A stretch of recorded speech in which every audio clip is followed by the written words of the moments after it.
Capítulo 7. El rey en su castillo. Mientras conducía furiosamente hacia el norte, Bond tuvo tiempo para quebrarse la cabeza, tratando de desentrañar el misterio del triunfo de Múrich con China Blue. Los caballos están hechos para correr, se dijo, pero este caballo no parecía digno de ninguna pista. Cómo se las había arreglado para ganar en la de Ascot. La única posible explicación era el viejo truco de instruir al jockey para que en las carreras anteriores lo llevara con la rienda corta, a fin de mantener su verdadera capacidad, oculta hasta el momento estratégico. Pero bien pudiera ser que la verdadera respuesta a ese y a otros misterios que intentaban resolver se encontrara entre los muros del castillo Múrich. El viaje a Glasgow transcurrió sin incidentes. Bond se había lanzado en los tramos de alta velocidad y se las había arreglado para evitar las trampas que arma la policía para sorprender a los automovilistas, que no respetan los límites. En 2 ocasiones se detuvo para cargar gasolina. A las 9 de la mañana ya había estacionado su auto, se había instalado en su habitación en el Central Hotel y saboreaba un copioso desayuno compuesto de avena, huevos revueltos, pan tostado y café. Una vez saciada el hambre, colgó fuera de la puerta al letrero de no molestar y se durmió profundamente, de un tirón, hasta las 7 de la tarde, después de estudiar detenidamente los mapas de la región a fin de trazarse la ruta que debía seguir. Bond bajó al restaurante del hotel Maynison, llamado así en recuerdo de la casa en que vivieran Napoleón y Josefina. Uno de los mejores restaurantes franceses que hay en Escocia. Sin embargo, esa noche no le apetecían alimentos demasiado complicados, por lo que se limitó a comer salmón ahumado y un buen filete acompañado de ensalada de lechuga. Solo bebió agua mineral. Perrier pues estaba decidido a recorrer de noche la mayor parte del camino, como quien atraviesa el desierto en secreto.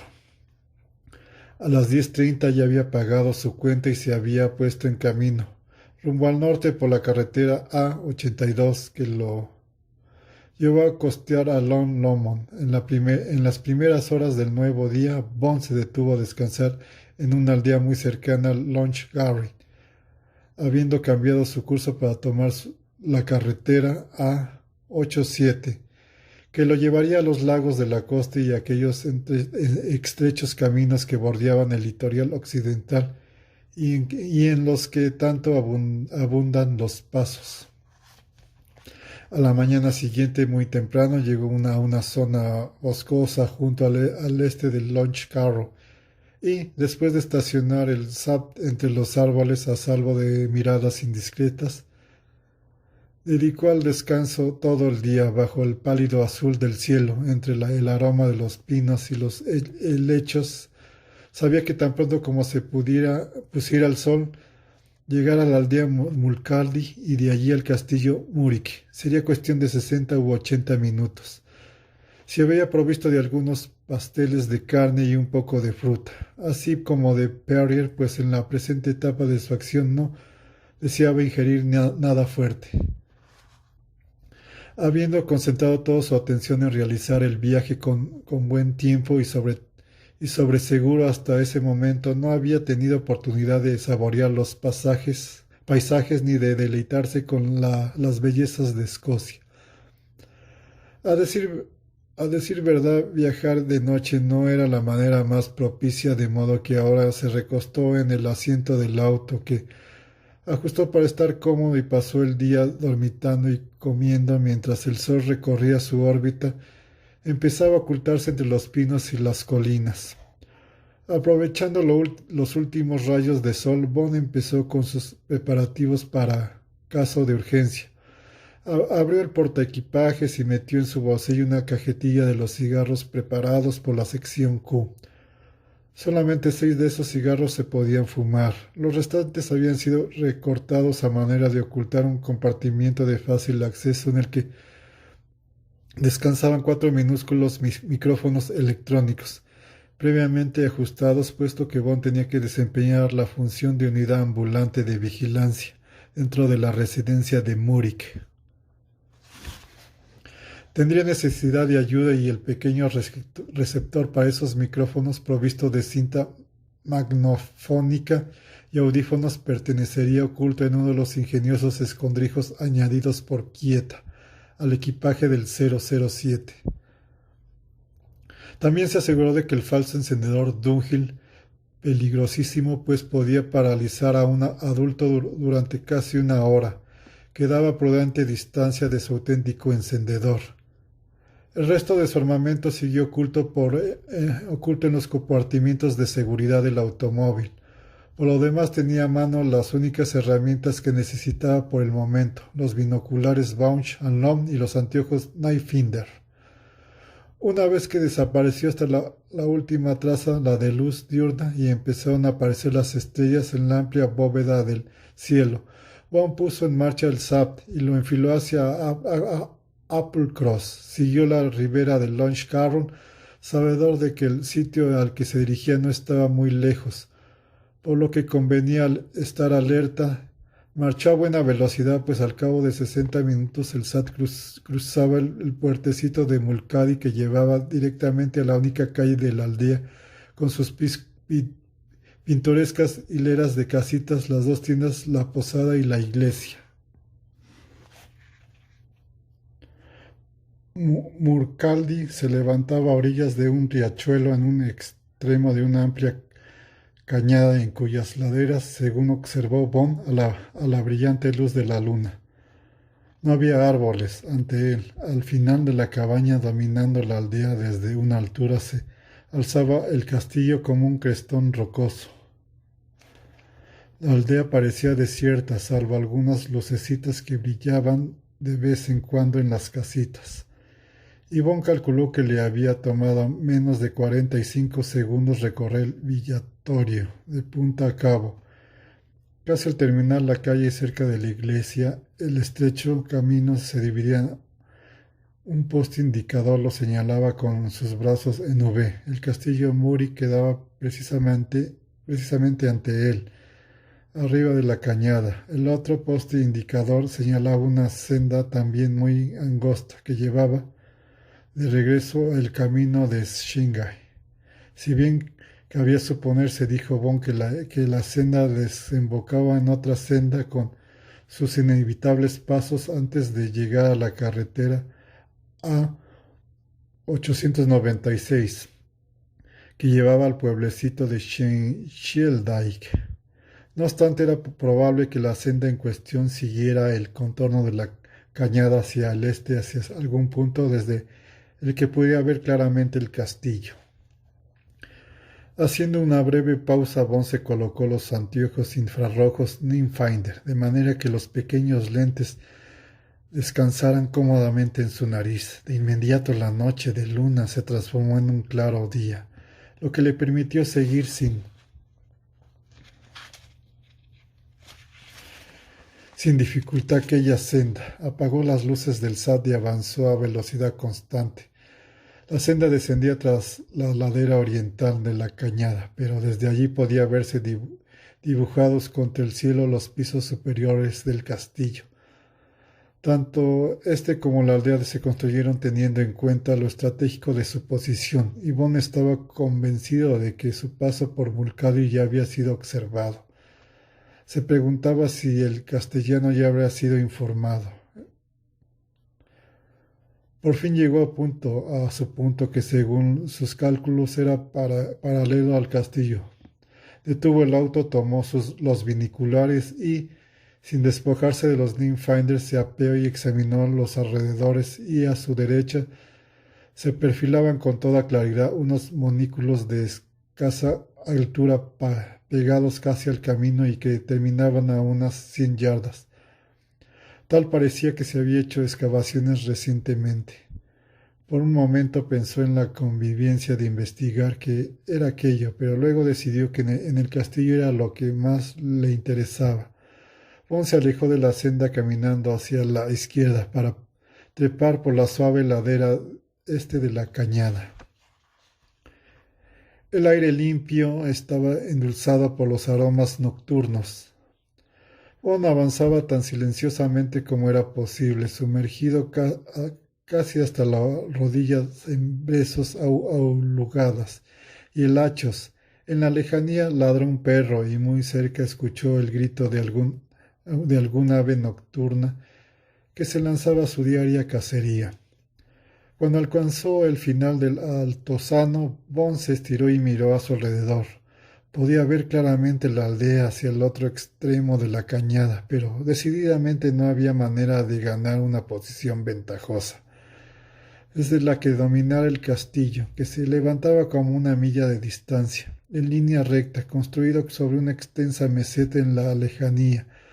Detrás del castillo se dibujaba apenas el pico saliente de Ben Van, que alcanzaba una altura de casi 1000 metros sobre el nivel del mar. Bond tomó los binoculares, los acomodó contra los ninfanes y procedió a enfocarlos sobre el castillo de Morik. Descubrió que la mitad de la cabaña, la senda, salía de la aldea. Se convertía en un camino pavimentado que terminaba ante un gran noble puerta de hierro forjado. Al parecer era el único acceso al castillo, rodeado de altos muros de granito, parte de los cuales parecían ser originales, en tanto que el resto había sido levantado en épocas posteriores. Por cierto que el castillo daba la impresión de haber sido objeto de una vasta obra de reconstrucción.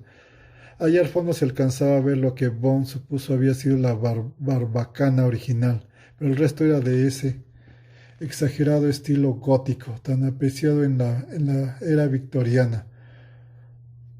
Profusión de ventanas con gabletes y de torrecillas.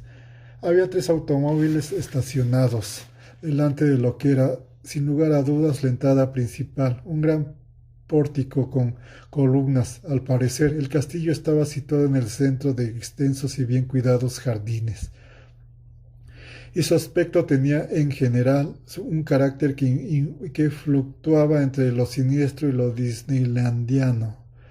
Estirando mucho el cuello, Bond alcanzó a entrever hacia la derecha la orilla de un gran prado. Le pareció haber visto la esquina de una enorme tienda de campaña, levantada probablemente para los juegos deportivos que habrían de celebrarse el día siguiente.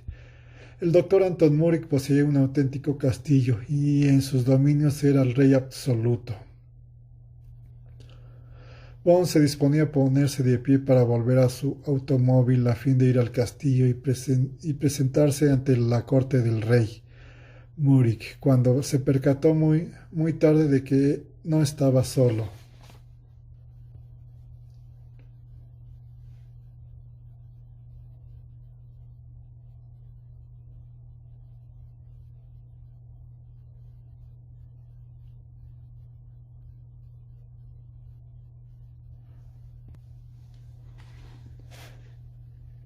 Se había acercado a él con la astucia y la habilidad de los cazadores profesionales para surgir repentinamente como espíritus nocturnales. Sin embargo, no se trataba de entes espirituales, ni mucho menos.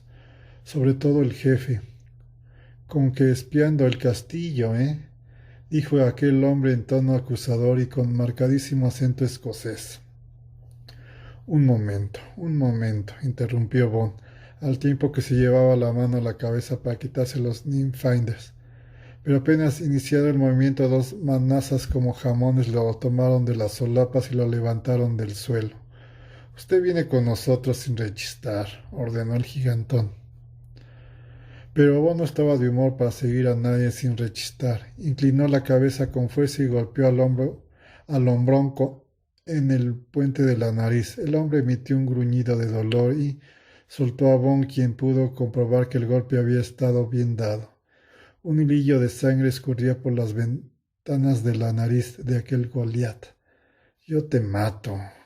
Esta me la pagas. Y entonces se escuchó otra voz, Caber, Hamish, Malcolm, ¿qué sucede? Bond reconoció al instante el sonido nasal de Mary Jane Maskin. Soy Bond, señorita Maskin. ¿Se acuerda de mí? Nos conocimos en Ascot. James Bond. Al igual que los otros, surgió de pronto ante él como una salida del suelo. Válgame Dios, señor Bond, ¿qué hace usted aquí? Se volvió a mirar al gigante. ¿Qué te ocurrió, Caber? Ese tipo me dio un cabezazo en la nariz, masculló lleno de amargura. Mary Jane Maskin rió con ganas. Muy valiente debe ser para haberte atrevido a golpear a Caber. Temo que su servidor me tomó por un cazador furtivo. Me alzó del suelo y se mostró más bien agresivo. Créeme que lamento lo ocurrido. ¿Acaso estoy en terreno vedado? Caber masculló no sé qué tantas maldiciones, mientras Mary Jane Maskin respondía. Ni mucho menos, esta senda es servidumbre de paso por las tierras del señor Morick. Nosotros salimos a cazar y a ver la excavación. Y señaló con la cabeza al otro lado de la senda, donde Bond viera al pasar los montecillos de tierra. Acabamos de empezar los trabajos para instalar un nuevo sistema de drenaje. Fue una suerte que no caminara hacia allá, pues podría haber caído en un pozo bastante profundo. Tiene buenos 5 metros de hondo y más de 4 de ancho. Hizo una pausa y se acercó tanto que se le metió por la nariz el aroma de Madame Rochas. No me han dicho usted la razón de su presencia aquí, señor Bond. Me perdí. Bond levantó ambas manos en un gesto de inocencia. Ya se había despojado de los Nittenfinders, como si llevarlos fuera la cosa más natural, y me eché a buscar el castillo. Y supongo que lo encontró. Claro, lo encontré y lo estaba observando. Mary Jane Maskin lo tomó del brazo. Creo que en ese caso es preferible que lo vea de cerca. ¿No le parece? Supongo que viene usted a visitarnos. Ciertamente, asintió Bond. En la oscuridad, los hombres movían los pies inquietos y Mary Jane Maskin les dio algunos órdenes. Al parecer un poco más adelante en la misma senda había un Land Rover. Yo le indicaré el camino al señor Bond. Ustedes pueden seguirnos, dijo a Caber, quien con toda calma había despojado a Bond de sus Nittenfinders.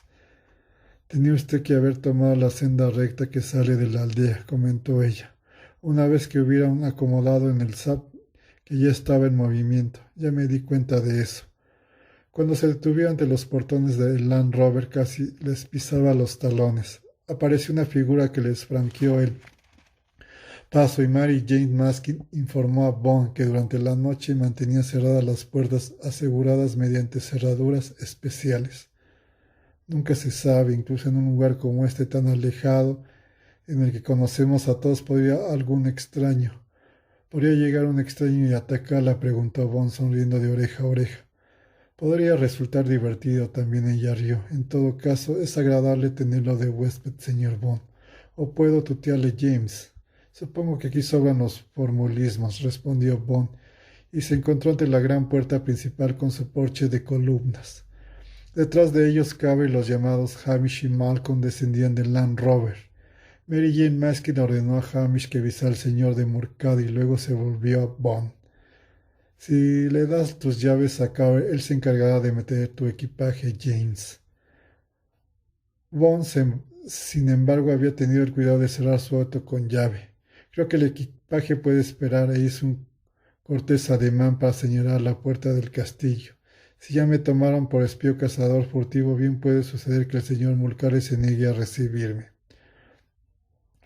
Se interrumpió, pues en ese momento salía del castillo el doctor Anton Mori con su pajaruno andar.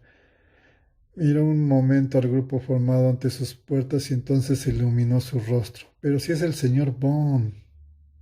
Vio que cumplió su promesa. Santo cielo, Caber, ¿qué le ocurrió a tu nariz? El gigantón se limpió con el pañuelo la sangre que seguía escurriendo. Temo que soy el causante, intervino Bond. Lo lamento, Caber, pero te pasaste de listo. Yo creí que ese tipo andaba espiando o que andaba cazando, señor. ¿Cómo podía saber que era visitante? Y actuaba de manera extraña. Que le ayude con el equipaje, señor Bond. Y Murik sonrió al hablar, pero Bond repitió que eso podía esperar. No le hacía ninguna gracia que el tal Caber empezara a juzgonear su sap.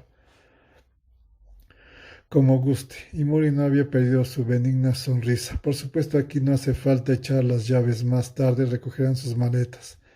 Entre y vamos a tomar una copita de licor, y dando a Caber y a sus secuaces la orden de peretoria de cuidar el SAP. Muri quiso cruzar a Bond el sombrío porche. Mary Jane Markin se había adelantado al cruzar el umbral.